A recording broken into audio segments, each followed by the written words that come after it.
Dashcam video showing the moment an unarmed man is shot by a Palm Beach County Sheriff's deputy. Tonight, the video exclusively obtained as part of a joint investigation between the Contact 5 investigators and the Palm Beach Post launches a revealing look at how the Palm Beach County Sheriff's Office investigates its own shootings. And how far the agency is willing to go to protect its deputies. Contact 5 investigator Katie Legrone now with a video that reveals a problematic pattern. Katie? Kelly, this video is disturbing to watch and is now part of a lawsuit accusing the sheriff's office of unnecessary force. In this 2013 dashcam video, Dontrell Stevens is seen talking on a phone as Deputy Adams Lynn trails him. He gets off his bike with a cell phone in his right hand, walks toward the deputy, and 4 seconds later is shot 4 times.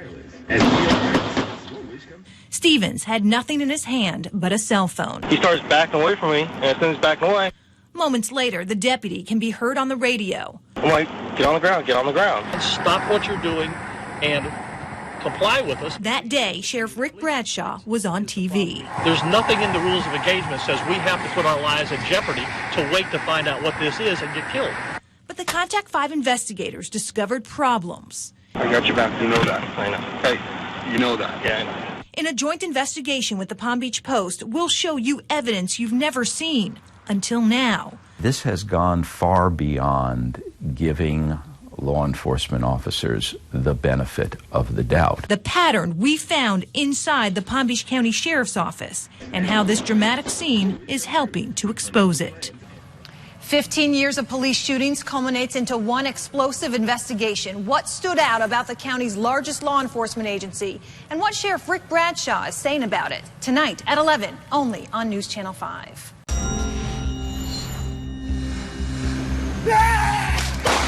This is a prime example how dangerous this job is. And then he starts shooting and shooting and shooting. I watched my son fall to the ground. The deputy took the action that he had to take to neutralize the threat to him. If they tell you to stop and put your hands up, you need to put your hands up, you know. And it's the citizens' duty to submit to our authority. So you telling me that's okay to kill him? You only get what you deserve.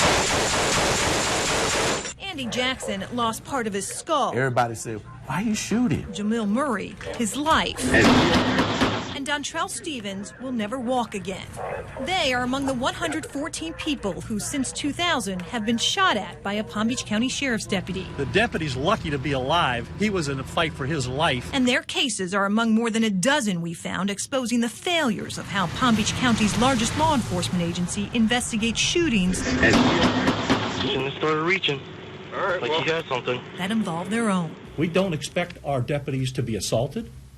We don't expect them to have their lives placed in jeopardy. And how far the agency is willing to go to protect them. I got your back, you know that. I know. Hey, you know that. Yeah, I know. Less than 8 minutes before this moment, this exclusively obtained dashcam video never seen before by the public shows Dontrell Stevens talking on a phone as Deputy Adams Lynn trails him.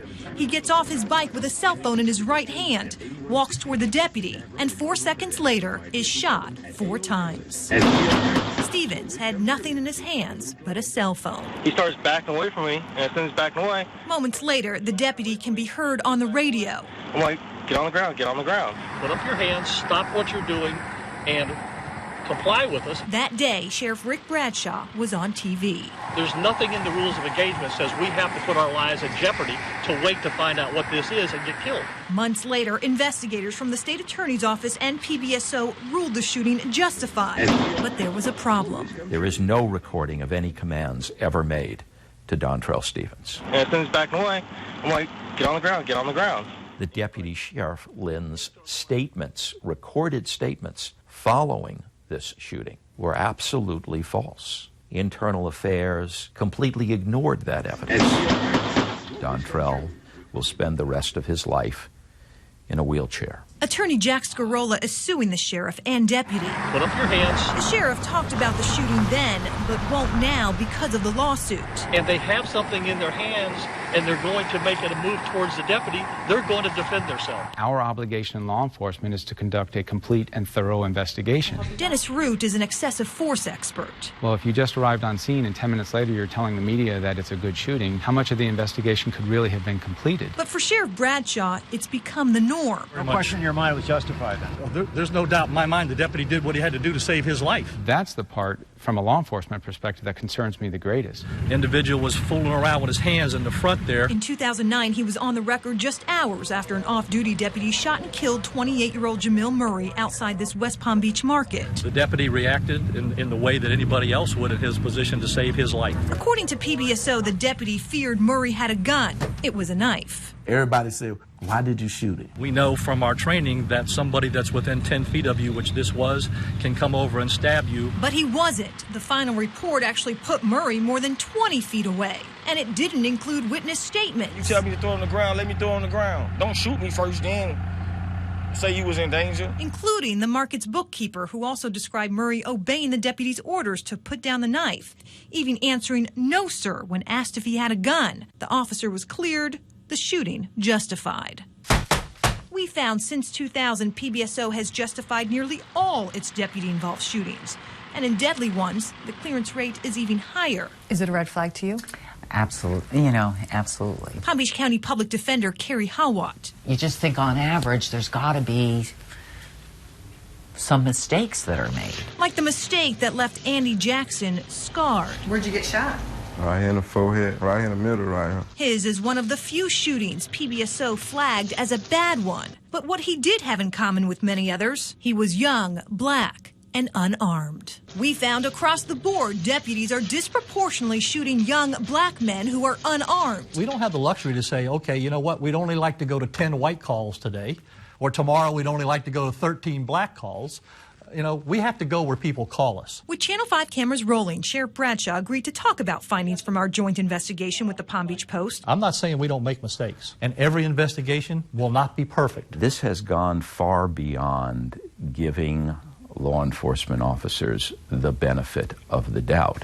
Last year, Attorney Jack Scarola petitioned the Department of Justice to investigate PBSO for what he describes as a pattern of unnecessary force, and the sheriff's swift tendency, he says, to publicly approve it. Extremely violent struggle ensued between the suspect and the two deputies. He was trying to get their weapons. The internal affairs people and the supervisors on the scene are the ones who give me this information. So I don't believe that I'm steering this investigation one way or the other. The sheriff stands by his policies and how his team investigates their own shootings. The way we do things here, the way we investigate it, is a best practice. They don't leave any stone unturned. The problem is, how do we make sure that the community knows that what they're getting is the truth? Here we are again. To come out and support your personnel is one thing. We had to take this action. But you have to remember you have a community to support as well. He was a nice guy. And we have an obligation to ensure that we conduct thorough and complete investigations. He wouldn't hurt a rabbit. Not just walk up and say, this was a good shooting. And he didn't deserve to get shot by the police, period. If you will comply with what the deputies are asking you to do so they can go home at the end of the day, and then if you don't like what happened, then you can complain, everybody's good. That's the system. Sheriff Bradshaw acknowledged that reports could be more detailed, but says that wouldn't change any of the outcomes. And after we started asking questions, the sheriff announced a new policy requiring deputies report when they point a gun at someone.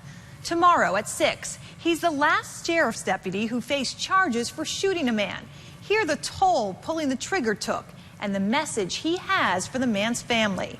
Right now at WPTV.com/lineoffire, see an uncut version of the Stevens shooting, and at mypalmbeachpost.com, more in-depth findings from our joint investigation.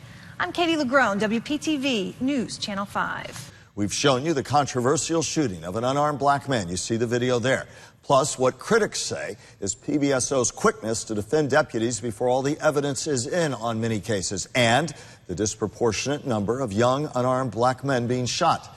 Tonight, a deputy's perspective, the toll it can take to shoot and kill a man. Contact 5 investigators. Katie Legrone sits down with the last deputy to be charged in the death of a man shot while in the line of duty. On a Sunday night in February. Everything just kind of escalated in motion and speed. Do you remember the moment you pulled the trigger? Yeah, I'll never forget that. Palm Beach County Deputy Vincent Tuzio parked his cruiser in an intersection on North Lake when the burglary suspect leading deputies on a midnight chase He's not running anymore. suddenly He's coming back at me. turned around. He was turning his vehicle towards us as a battering ram. I kept thinking, this guy's trying to kill us. All I can think in my mind is, I have to stop this truck. I have to stop this truck. I don't remember firing 16 shots. I just remember shooting at the truck to stop it. I had no idea that I had expired every round in my firearm. At the time, Deputy Tuzio also had no idea that just one of those 16 shots struck William Dawson in the head, and that Dawson was legally drunk at the time, high on cocaine, unarmed, and a 32-year-old father with a 5-year-old. An animal didn't take her daddy. An animal didn't take, somebody's son. 22 years later, I can't even explain the feeling. Tuzio is still living. You walk up to the truck and you see the driver there and he's on the floor and you know that you did that. With the weight. Now you're feeling sorry. Now you're feeling sad. Of killing a man. I'm not proud of shooting somebody. Do you regret it? Do I regret it? No. Am I sorry? Of course. Who wouldn't be sorry for taking somebody's life? It's... You can't not be sorry. While PBSO's internal investigation cleared Tuzio of any wrongdoing, then State Attorney Barry Krischer, a former union cop lawyer who was just elected, disagreed. Our unanimous feeling that it was not a good shoot. Less than a month after the shooting, 27-year-old Tuzio, a teacher turned cop, was arrested and put on trial in '94. I saw the red pickup truck heading towards Deputy Swank, and I did what I could to stop it. Tuzio remains the last Palm Beach County deputy criminally charged for an on-duty shooting. I think it's important for people to understand that police officers don't want to shoot their guns at people. That's not what we become police officers for. We, the jury, find as follows: not guilty. Despite being exonerated, Tuzio couldn't escape the headline-fueled guilt of being the officer who pulled the trigger. I always still felt that I had that shadow hanging over my head, that I was that guy who did that shooting. His marriage ended. He moved south, where he's been with the Miami Beach Police Department for nearly 2 decades. A different officer, he says. You start to see things that way when you experience a situation like I went through, because now, that burglar isn't just a burglar with, the white striped shirt and a hat and a mask. That burglar is a person who has a problem. Like William Dawson, who came into Vince Tuzio's life during an overnight shift in 1993. I hope that my message gets to the family that I am sorry. And never left. I want them to understand that, it was an unfortunate situation and something that I hope that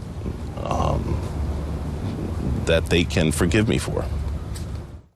We attempted to reach out to William Dawson's family, but were not successful. Katie LeGrone, WPTV News Channel 5.